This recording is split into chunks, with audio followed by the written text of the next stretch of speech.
লগ্নে আমি দেশবাসীকে শুভেচ্ছা এবং আন্তরিক অভিনন্দন জানাই। স্বাধীনতা প্রিয়, গণতান্ত্রিক আমি প্রিয়।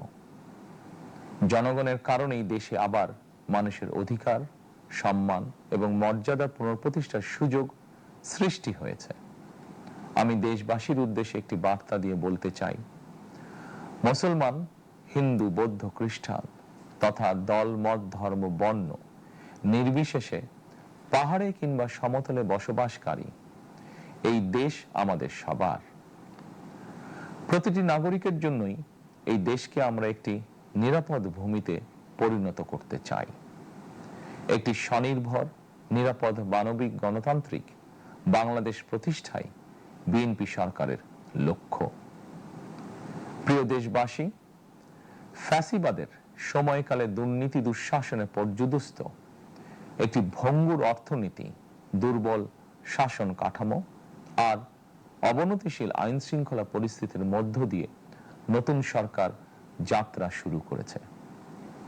আইন শৃঙ্খলা পরিস্থিতির উন্নয়ন এবং কঠোরভাবে দুর্নীতি নিয়ন্ত্রণের মাধ্যমে জনগণের মনে শান্তি, নিরাপত্তা ফিরিয়ে আনাই হচ্ছে আমাদের সরকারের প্রধান অগ্রাধিকার। সারা দেশে জুয়া এবং মাদকের বিস্তারকেও বর্তমান সরকার আইন শৃঙ্খলা অবনতির অন্যতম কারণ বলে চিহ্নিত করেছে। সুতরাং জুয়া এবং মাদক নিয়ন্ত্রণে আইন শৃঙ্খলা বাহিনী সব রকমের কঠোর পদক্ষেপ গ্রহণ করছে। জনজীবনে শান্তি ও নিরাপত্তা নিশ্চিত করতে সরকার সর্বোচ্চ উদ্যোগ গ্রহণ করছে। দেশের প্রতিটি সাংবিধানিক এবং সরকারি বেসরকারি প্রতিষ্ঠান চলবে বিধিবদ্ধ নীতি নিয়মে। দলীয় কিংবা রাজনৈতিক প্রভাব, প্রতিপত্তি অথবা জোর জবরদস্তি নয়, আইনের শাসনই হবে রাষ্ট্র পরিচালনার শেষ কথা। প্রিয় দেশবাসী, আগামীকাল থেকে সারা দেশে শুরু হতে যাচ্ছে পবিত্র মাহে রমাদান। আমি দেশবাসীকে পবিত্র মাহে রমাদানের শুভেচ্ছা জানাই। রমাদান আত্মশুদ্ধির মাস। আমরা যদি আত্মশুদ্ধি শব্দটির মর্মার্থ উপলব্ধি করি, তাহলে এই মাসে মানুষের ভোগান্তি বাড়ার কথা নয়। যদিও আমাদের অনেকের মধ্যেই এই মাসটিকে ঘিরে ব্যবসায় অধিক মুনাফা লাভের প্রবণতা লক্ষণীয়।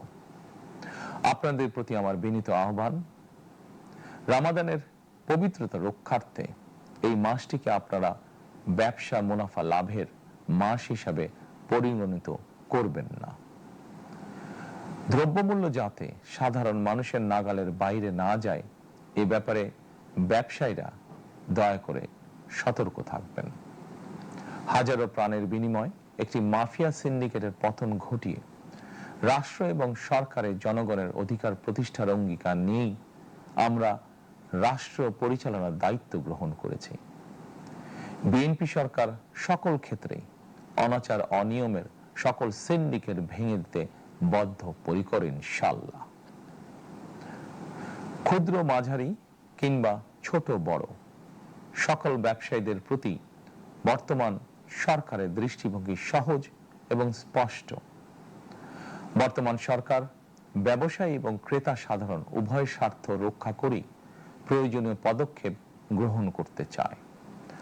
সুতরাং সরকারের পক্ষ থেকে কি ধরনের উদ্যোগ গ্রহণ করলে বাজার পরিস্থিতি নিয়ন্ত্রণে থাকবে কিংবা ক্রেতা বিক্রেতা উভয়েরই স্বার্থ রক্ষা হবে, এ ব্যাপারে আপনাদের যে কোনো ধরনের পরামর্শ কিংবা অভিযোগ শুনতে সরকার প্রস্তুত। ক্রেতা বিক্রেতা গ্রহীতা এই সরকার সকলেরই সরকার। এই সরকার আপনাদেরই সরকার। আপনারাই ভোটের মাধ্যমে এই সরকারকে রাষ্ট্র পরিচালনার দায়িত্ব দিয়েছেন। আপনারাই এই সরকারের শক্তি। প্রিয় দেশবাসী, পবিত্র রমাদান মাসে রোজাদারগণ বিশেষ করে ইফতার, তারাবি, সেহরি এই সময়গুলোতে নিরবিচ্ছিন্নভাবে গ্যাস, পানি ও বিদ্যুৎ সরবরাহ পেতে চান। এই বিষয়টি নিশ্চিত করতে এরই মধ্যে আমি সংশ্লিষ্ট কর্তৃপক্ষকে নির্দেশনা দিয়েছি। অপচয় রোধ করে কৃচ্ছ্রতা সাধন প্রতিটি মুসলমানের ঈমানি দায়িত্ব। অফিস আদালতে বিনা প্রয়োজনে কিংবা প্রয়োজনের অতিরিক্ত গ্যাস, বিদ্যুৎ, পানি খরচের ব্যাপারে সচেতনতা অবলম্বন করাও ইবাদতেরই অংশ বলেই আমি মনে করি। দেশের সকল সরকারি বেসরকারি কর্মকর্তা কর্মচারী এবং জনসাধারণের প্রতি কৃচ্ছ্রতা সাধনের আহ্বান জানানোর আগে আমি সরকারের মন্ত্রী এবং বিএনপি সংসদ সদস্যদেরকে দিয়েই একটি দৃষ্টান্ত স্থাপন করতে চেয়েছি। বিএনপির সংসদীয় দলের প্রথম সভাতেই আমরা সিদ্ধান্ত নিয়েছি বিএনপি থেকে নির্বাচিত কোন সংসদ সদস্য সরকারি সুবিধা নিয়ে ট্যাক্স ফ্রি গাড়ি আমদানি করবেন না এবং প্লট সুবিধাও নেবেন না। আমি আপনাদের সামনে বলেছিলাম রাষ্ট্র পরিচালনার সুযোগ পেলে বিএনপি সরকার মহানবীর ন্যায়পরায়ণতার আদর্শ অনুসরণ করবে। আমি মনে করি বিএনপির সংসদীয় দলের এই সিদ্ধান্ত ন্যায়পরায়ণতার আদর্শের বিকল্প ব্যবস্থা গ্রহণ করা জরুরি হয়ে পড়েছে। রাজধানীতে জনসংখ্যার চাপ কমাতে বিকল্প ব্যবস্থা গ্রহণ করা জরুরি হয়ে পড়েছে। মানুষ তার নিজ জেলায় কিংবা নিজের বাসা বাড়িতে থেকেও যাতে সহজভাবে সঠিক সময়ে অফিস, আদালত, ব্যবসা বাণিজ্য করতে পারেন, সেই লক্ষ্যকে সামনে রেখেই সারা দেশে রেল যোগাযোগ ব্যবস্থা ঢেলে সাজানোর উদ্যোগ নেওয়া হচ্ছে। এই পরিকল্পনার অংশ হিসাবে প্রথমেই রেল, নৌ, সড়ক এবং সেতু মন্ত্রণালয়ের কার্যক্রম পুনর্বিন্যাস ও সমন্বয় করা হচ্ছে। আমরা মনে করি সারা দেশে রেল যোগাযোগ ব্যবস্থার সহজ, সুলভ এবং নিরাপদ করা গেলে একদিকে যেমন জনগণের শহর কেন্দ্রিক বা নগর কেন্দ্রিক নির্ভরতা কমবে, অপরদিকে পরিবেশেরও উন্নতি হবে। প্রিয় দেশবাসী, আমাদের চারপাশে সমস্যার শেষ নেই, তবে সমস্যার পাশাপাশি সম্ভাবনাও কিন্তু কম নয়। আমাদের বৃহৎ জনগোষ্ঠীকে যদি আমরা দক্ষ জনশক্তিতে রূপান্তরিত করতে পারি, তাহলে এই জনসংখ্যাই হবে আমাদের জনসম্পদ। আমরা নিজেদেরকে দক্ষ করে গড়ে তুলতে পারলে শুধু বাংলাদেশই নয়, বিশ্ব বাজারও আমাদের জন্য উন্মুক্ত। তথ্য প্রযুক্তির সিঁড়ি বেয়ে বিশ্ব এখন কৃত্রিম বুদ্ধিমত্তার যুগে প্রবেশ করেছে। প্রযুক্তির এই প্রতিযোগিতামূলক বিশ্বে সম্মান এবং স্বচ্ছতার সঙ্গে টিকে থাকতে হলে আমাদেরকে কোনো না কোনো একটি বিষয় বা কাজে পারদর্শী হতে হবে। দেশের কোটি কোটি শিক্ষার্থী এবং তরুণ যুবশক্তির উদ্দেশ্যে বলতে চাই, মেধায়, জ্ঞানে, বিজ্ঞানে নিজেদেরকে যোগ্য করে গড়ে তোলার জন্য যত রকমের সহযোগিতা দেওয়া যায় সব রকমের সহযোগিতা দিতে বর্তমান সরকার প্রস্তুত। কর্মসংস্থান এবং কর্ম পরিবেশ নিশ্চিত করার সুনির্দিষ্ট অঙ্গীকার নিয়ে বর্তমান সরকার যাত্রা শুরু করেছে। প্রিয় দেশবাসী, দীর্ঘ 18 বছর পর দেশে ফিরে গত বছর 25শে ডিসেম্বর আমি বলেছিলাম দেশ এবং জনগণের জন্য আই হ্যাভ এ প্ল্যান। 12ই ফেব্রুয়ারি জাতীয় নির্বাচনের আগে দেশের বিভিন্ন স্থানে ঘুরে আমার প্ল্যান, পরিকল্পনার অনেক কিছু আমি আপনাদের সামনে তুলে ধরেছিলাম। আপনারা স্বাধীনতার ঘোষকের প্রতিষ্ঠিত দল বিএনপিকে ভোট দিয়ে রাষ্ট্র পরিচালনার দায়িত্ব দিয়েছেন, সকল পরিকল্পনা বাস্তবায়নের সুযোগ দিয়েছেন।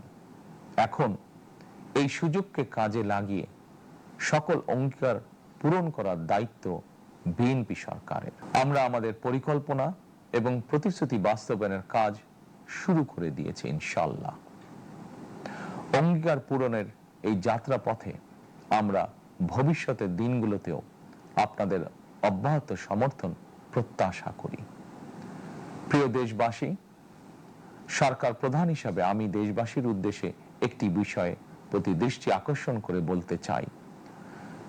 নবগঠিত সরকার গঠনের সুযোগ দিতে যারা বিএনপিকে ভোট দিয়েছেন কিংবা দেননি অথবা কাউকেই ভোট দেননি, এই সরকারের প্রতি আপনাদের সবার সমান অধিকার।